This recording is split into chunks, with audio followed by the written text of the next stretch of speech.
mendengar istilah hadiah, mendengar istilah bonus, atau sesuatu yang gratis. Banyak sekali momen-momen tertentu yang dimanfaatkan oleh banyak orang itu untuk saling membagikan hadiah. Tentunya di momen-momen spesial ya. Contohnya menjelang Natal, menjelang tahun baru, banyak sekali orang-orang itu saling membagikan hadiah. Entah itu kepada teman, kerabat, atau mungkin antar anggota keluarga. Banyak juga toko-toko di pusat perbelanjaan pun juga saling berlomba untuk memberikan hadiah, diskon besar-besaran, sale. Bukankah begitu Bapak Ibu? Karena saya sendiri juga seperti itu. Menjelang akhir tahun, berburu, mau beli apa tunggu nanti akhir tahun, pasti banyak diskon. Nah, malam hari ini kita mau merenungkan sesuai dengan tema kita malam hari ini, The Greatest Gift of Life. Hadiah terbesar, hadiah yang tak ternilai dan yang tak dapat digantikan, yang sudah kita terima. Sesuai di dalam teks bacaan kita malam hari ini, yaitu teks bacaan yang sangat terkenal, yang saya rasa semua kita sudah hafal isi teks tersebut, yaitu di dalam Yohanes pasal 3 ayat ke-16. Demikian firman Tuhan. Mari kita baca bersama-sama. Karena begitu besar kasih Allah akan dunia ini, sehingga Ia telah memberikan anaknya yang tunggal, supaya setiap orang yang percaya padanya tidak binasa, melainkan beroleh hidup yang kekal.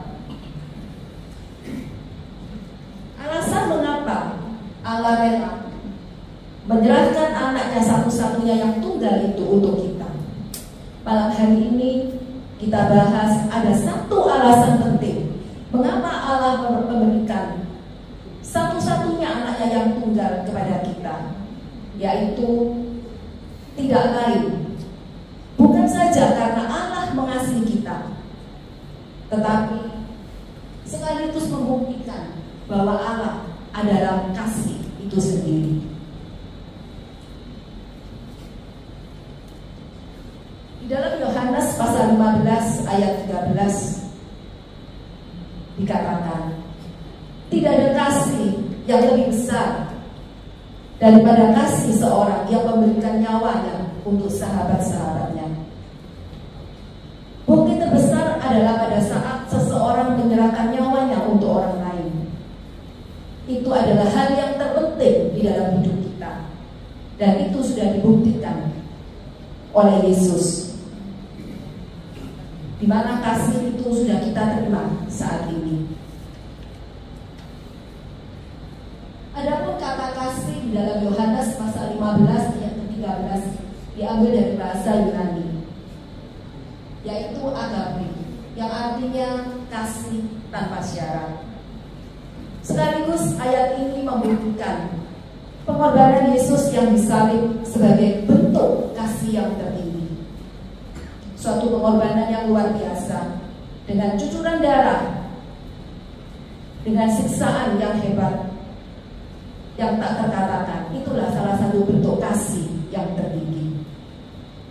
Kasih tanpa syarat, agape, adalah kasih unconditional love, adalah kasih yang memberi tanpa meminta balasan. Bagaimana dengan kita?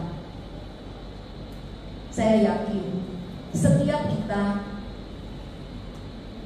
yang hidup di dunia saat ini, ya, tentunya kita itu masih ada kedagingan. Belum semua di antara kita ini mampu melakukan kasih tanpa syarat. Setiap kita sulit banyak di dalam interaksi kita, di dalam sosialisasi dengan orang lain. Tentu kita belum mampu kita melakukan kasih tanpa syarat. Ada beberapa contoh mungkin yang bisa kita perhatikan, ya, di dalam hubungan persahabatan misalnya. Mungkin kita ini dianggap sebagai teman jikalau kita ini bisa menyenangkan hati, orang lain. Atau mungkin kita ini dianggap teman kalau kita ini mungkin memiliki status sosial atau level yang sama dengan orang lain. Contoh lain juga, misalnya di dalam hubungan profesional ataupun di dalam hubungan kerja sebagai rekanan kerja. Mungkin kita sebagai karyawan, kita dianggap bisa dianggap sebagai karyawan jikalau kita ini bisa memberikan manfaat atau bisa menyenangkan pimpinan tempat kita bekerja. Atau mungkin selama kita masih bisa memberikan keuntungan, maka kita akan tetap dipakai sebagai karyawan. Banyak lagi contoh-contoh lain yang bisa kita lihat. Tetapi saya percaya setiap kita, Bapak Ibu, malam hari ini, saya yakin kita pernah melakukan salah satu contoh kasih tanpa syarat. Kita sebagai orang tua, perilaku kita terhadap anak, itulah salah satu contoh kasih tanpa syarat. Berapa besar pengorbanan yang kita rela lakukan demi kebahagiaan sang anak, demi masa depan si anak. Teringat pula saya oleh kisah Abraham, di mana Abraham menanti satu-satunya anak selama 25 tahun. Bukan penantian yang singkat, itu penantian waktu yang sangat panjang. Di usia 75 tahun sampai 100 tahun, selama 25 tahun, Abraham menanti satu-satunya anak yang dirindukan. Pada akhirnya, Abraham rela menyerahkan anaknya itu kepada Allah. Ini juga merupakan suatu bukti yang kuat bahwa selain Abraham itu taat kepada Allah, dia juga mengasihi Allah dengan menyerahkan anaknya kepada Allah.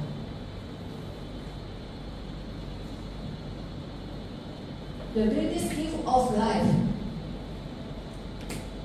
Tema malam hari ini diinspirasi oleh pengalaman yang dulu saya alami beberapa waktu yang lalu. Tepatnya pada saat saya ulang tahun beberapa waktu yang lalu. Saya itu mendapat surprise ya dari anak saya, anak bungsu saya. Hal ini tidak saya duga sebelumnya. Anak bungsu saya ini tipenya itu tipe cool ya. Jadi bukan anak yang manja, bukan anak-anak mama gitu ya. Itu tipe cool. Jadi saya tidak menduga sama sekali. Pada saat dia menyerahkan hadiah, yaitu memeluk saya sambil menyerahkan hadiah. Pasti setiap kita merasakan bagaimana seorang mama pada saat momen tersebut, apa yang dirasakan. Tentu saya merasakan bahagia, sukacita, bersyukur, sekaligus tersentuh ya, terharu mengingat momen tersebut. Bukan karena dari nilai hadiah yang diberikan, tetapi ada sesuatu, yaitu sense of love ya, sentuhan kasih yang diberikan itulah yang membuat saya itu teringat sampai sekarang, membekas dan melekat terus untuk saya ingat. Nah, saya percaya malam hari ini pun Bapak Ibu mungkin juga pernah merasakan suatu momen seperti apa yang saya alami. Mungkin Bapak Ibu juga pernah menerima hadiah atau sesuatu yang membuat hati gembira, hati bahagia, sukacita, terharu, tersentuh. Mungkin tidak berupa fisik, berupa barang, berupa materi, tetapi mungkin bisa berupa sukacita atau hal-hal lain yang terus teringat sampai hari ini. Malam hari ini kita mau renungkan, jikalau dengan hadiah dunia yang tidak seberapa itu bisa membuat kita bahagia, bisa membuat kita tersentuh, kita bagaimana dengan the greatest gift of life yang sudah kita terima dari Allah melalui anaknya Yesus Kristus. The greatest gift of life is not about the things, but about the who. Bukan tentang barang, bukan tentang sesuatu yang dilihat, makna barang, materi, tetapi adalah tentang siapa. Siapa dia? Yaitu yang sudah menebus kita. Pengorbanan yang sejati telah kita temukan di dalam Yesus Kristus sebagai anak domba Allah yang mulia.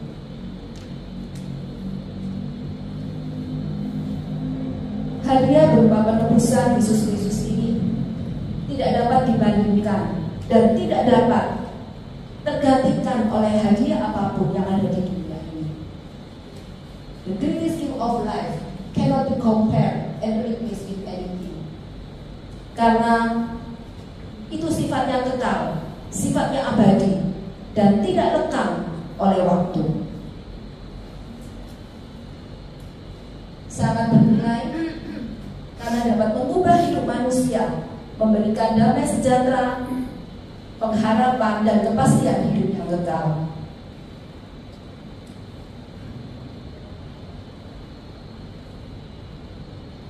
Memberikan damai sejahtera tatkala manusia dalam pergumulan hidup, tatkala kita di dalam kesulitan hidup. Ingatlah, ada satu pribadi yang sudah kita terima, yaitu Yesus Kristus, satu-satunya yang dapat kita andalkan, memberikan pengharapan dan kepastian hidup yang kekal, membuat kita yakin dan percaya bahwa Yesuslah satu-satunya pribadi yang sudah menang atas maut. Jelas, dia sanggup dan dia menjamin kepastian akan hidup yang kekal. Bagaimana aplikasi the greatest gift of life? Sesuai teks di dalam 1 Yohanes 3 ayat 16. Demikianlah kita ketahui kasih Kristus, bahwa Ia telah menyerahkan nyawanya untuk kita. Jadi kita wajib menyerahkan nyawa kita untuk saudara-saudara kita.